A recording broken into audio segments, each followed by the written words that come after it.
Shalom. Kohalo Yahweh Ba'ashim Yahushua Ba'ashim Wakal for blessing me with the spirit to do this lesson. Coming back at you with another lesson through the spirit and power of Yahweh Ba'ashim Yahushua. To the so-called Negroes, Latinos, and Native Americans who are the chosen people of the Most High, and according to the Bible, the true Jews and Israelites. Peace be unto you. Blessings be unto you. So here you have another installment of Crime in the City. I do these when they come out. You know, anybody that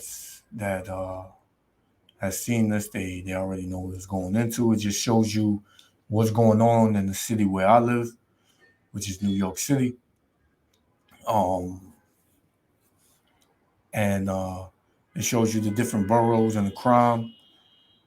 Man, this place is hell, man.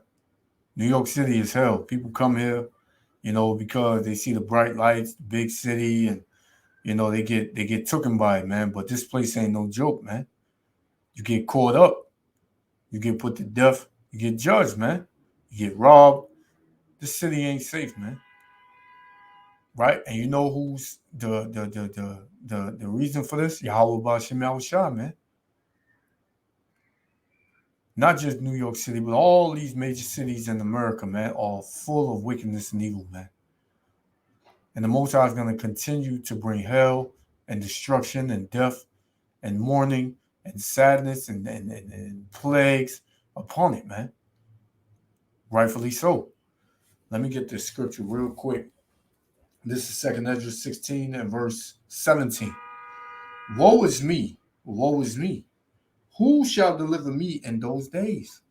Right? So this is Ezra saying to himself, in these last days, which we are in now, who's going to deliver him? So the men and the women got to be in the spirit, man. Who's going to deliver me in those days is the question. But we all know the answer to that. Yahweh Ba'ashim Yahushua. It says, the beginning of sorrows and great mournings, right? The beginning of famine and great death. The beginning of wars and the power shall stand in fear. The beginning of evils, right? What shall I do when these evils shall come? What should you do, man? Be in all holy conversation. Be in the word, right? Be in this truth, right? Build up your spirit, man, because the times and the days are evil, man. Right? You can't say, I'm going to stay in the house. I'm going to stay out the way. Eventually, it's going to come knocking at your door, man. Right? You can't say, I'm good, I'm going to move. It's going to be crime throughout the four corners of the earth. It's going to be evil and death throughout the four corners of the earth soon, man. There's no way you can hide. You have a lot to play. Whether you're in this truth or not, you have a lot. And your lot is already written. Right? So the best thing you can do as a so-called Negro, Latino, Native American is come back to your heritage, man, and seek Yahweh Ba'ashim Yahushua while he may be found, man. That's what you can do. Right? So let's play this. You know, Yahweh Ba'ashim Yahushua willing, the elect be edified. Shalom. Crime in the city. Here are the crimes across the 5 boroughs. We begin this week on Staten Island, where a 13-year-old boy is fatally stabbed in broad daylight. Blood-soaked clothes and a water bottle lay next to the S-78 bus tonight on Staten Island. A chilling reminder of what unfolded on board hours earlier. Total mayhem. Total mayhem. Police say this was all gang-related just before 2:30 this afternoon along Highland Boulevard in the Eltingville section, when a confrontation began between a 13-year-old boy and a 14-year-old boy. According to police, witnesses saw the 14-year-old pull out a knife and flash gang signs to each other. Then the 14-year-old attacks. We have a male stabbed in the chest. Our perpetrator flees this bus, runs approximately 3 blocks. Cops say the victim made it to the front of the bus before collapsing. A retired NYPD sergeant leaps into action and follows the suspect after a witness claims, quote, this person just stabbed somebody. I saw the kid come off the bus that The injured party come off the bus. He was taken right away. They huddled around him, took him right away. And then I watched all the cops shut everything down, on Highland Boulevard and Littlefield. They had it all shut down. The sergeant catches up to him and makes an arrest. Witnesses say they saw the suspect throw the knife down a nearby sewer drain. The chief had them starting to do a grid search for the weapon. The 13-year-old was rushed to Staten Island University Hospital but could not be saved. A tragic day for the victim and his family and for the people on board who just wanted to make it home for the weekend. Police say that 14-year-old is being held and questioned tonight, but that others may be involved. The MTA, meanwhile, says that there are cameras on that bus and that they, quote, have a good account of just what happened on board. Fucking commercials. I like it. Moving to Manhattan, panic at a West Side high school after guns are found on campus. A Manhattan high school placed on lockdown after sources tell Fox 5 there was an armed student on campus. All right, Fox 5's Teresa Priolo joins us live from the scene on the West Side. And Teresa, thankfully, no one was hurt. Thankfully, Stephen, Natasha, it certainly has been an emotional afternoon here in Hell's Kitchen, and for some, it's not over yet. Let me just explain the setup. There are two schools here. One is Independence High School, that's behind me, and around the block is Environmental. A 911 call came in this afternoon for a student with a weapon, and it locked down both schools. We can tell you, because we were on scene when it happened, that this threat was mitigated around 3:30 when police escorted the student out of the building. One of the students, we don't know his name or how he is involved in this. A short time later, another teen was escorted out and put in the back of a squad car. A woman on the sidewalk was seen screaming his name. We have been told by a source that 2 guns were found at dismissal. Now, what we do know is that the 911 call came in for a Hispanic male who was showing off a weapon in school. I spoke to a student on FaceTime as she was locked down. She said the teen was showing off that weapon in the bathroom. She said she was scared. She was being told, but with her classmates, to lock the door and stay quiet. She was calling her mom so her mom would have some idea of what was happening, because they say that the Department of Education was being very tight-lipped and not telling. And you got a lot of these young damn demons out here of our people, man. These 2/3 niggas, man. They just demons, man. They on demon time, as they say, all the time, man. They ready for whatever at any given time, no matter where it's at. So, you know, like the scriptures say, all Israel is not Israel, man. You know, you have the elect of the nation of Israel, and you got 2/3 of the nation of Israel, man, which are, you know, destined to be destroyed, and the elect is destined to receive salvation. Let's go.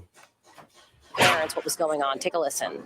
I was panicking and freaking out. I was quiet for a while. That means, like, I just don't want to think about anything else. And I was scared, you know, someone's going to come in here with a gun.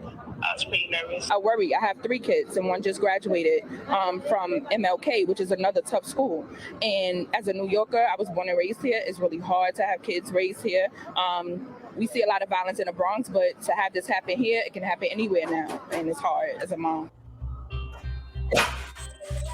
Heading downtown, the suspects in the deadly Bronx daycare tragedy head to court.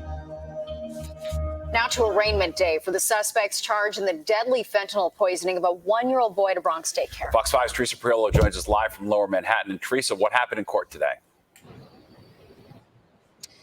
Yes, Stephen, Natasha, for a case as tragic as this one, I can tell you that today's federal court proceedings were fairly routine. The 4 defendants that are connected to that Bronx daycare where little 1-year-old Nicholas Dominici died entered not guilty pleas to federal charges. That includes Gray Mendez. She is the owner of the Divino Nino daycare. Her husband, Felix Herrera Garcia, who was recently captured in Mexico. His cousin, Carlisto Brito, and Renny Para Paredes. These 4 are accused of conspiring to distribute fentanyl. They allegedly use the Bronx daycare as their place of operations and a storage facility. A few things that you should note: these cases will head to trial in early June.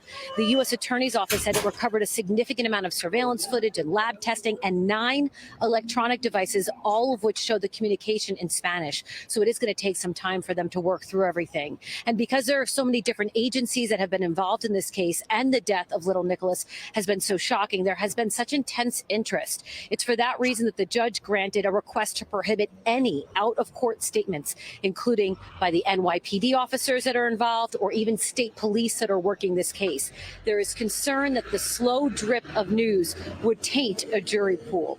Now, back out here live, if they are convicted on the federal crimes, they face a minimum of 20 years behind bars. That is to say nothing of the state's case, in which if they are convicted of those crimes, Steve and Natasha, they face a maximum of life behind. So basically, they're not getting out, man. This is Ezekiel chapter 7, verse 3. Now is the end come upon thee, and I will send my anger upon thee, and will judge thee according to thy ways, and will recompense upon thee all thine abominations, man. If you wicked, that's what you're going to get, wickedness, man. The Most High going to reward you according to your ways, man. Right? Verse 4. And mine eyes shall not spare thee, neither will I have pity, but I will recompense thy ways upon thee. So whatever you do, you're going to get back, man. When you read Colossians, let's get it. Right? Colossians, right? Chapter 3.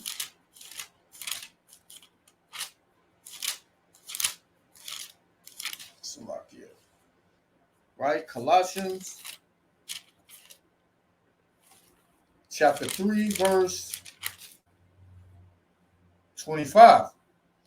But he that doeth wrong shall receive for the wrong which he have done, and there is no respect of person. So, hey, that's you. We all, grew up knowing that, man. You get what you put out, man. And the Most High said what? Let's read it again. Ezekiel 7 and 4.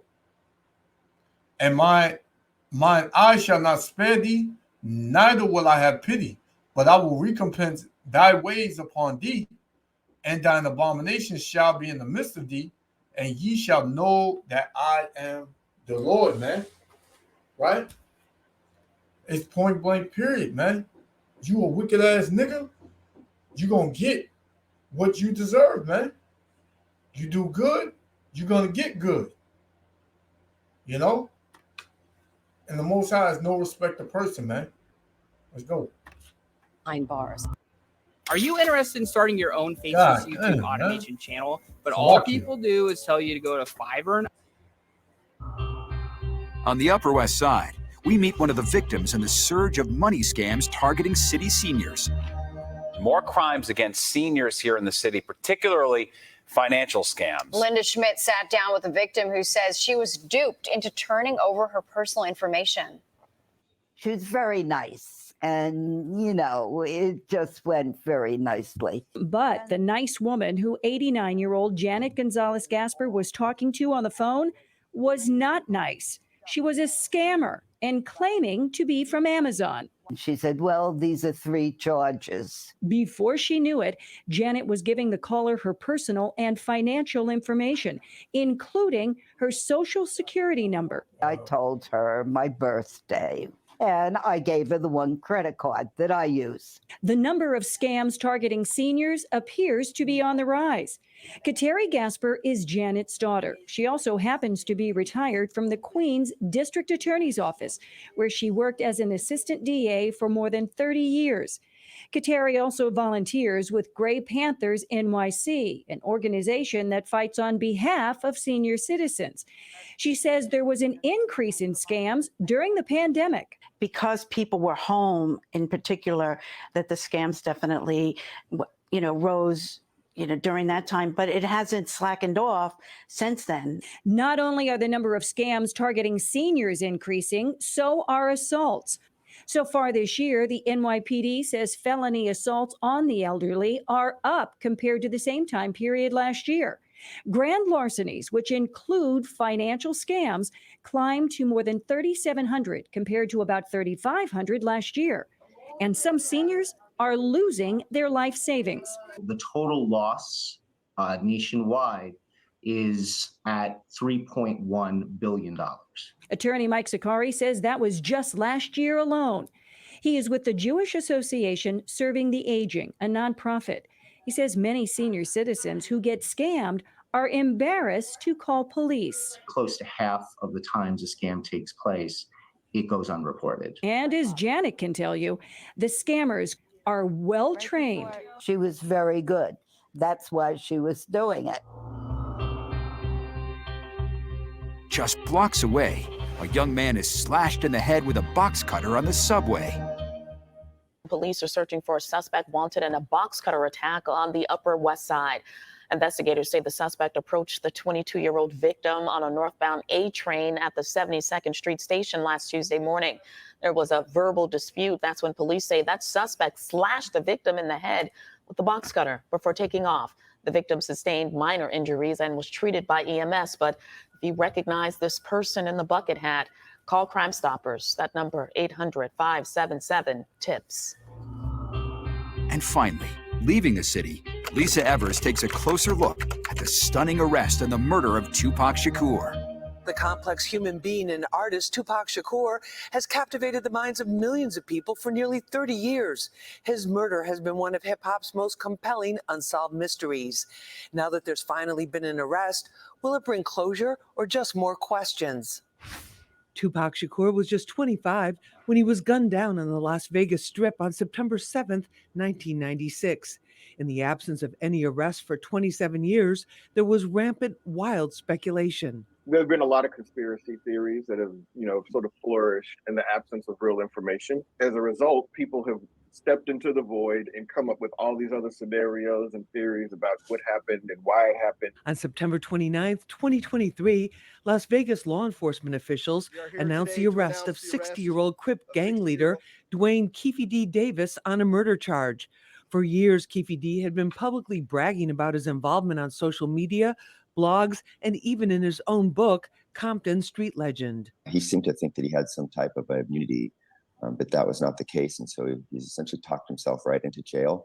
But I think Las Vegas Police Department was just allowing him to continue to go out there and essentially hang himself with all of these confessions. Suspect Dwayne Keefe D. Davis is the only man still alive who was in the car used in the deadly drive-by shooting.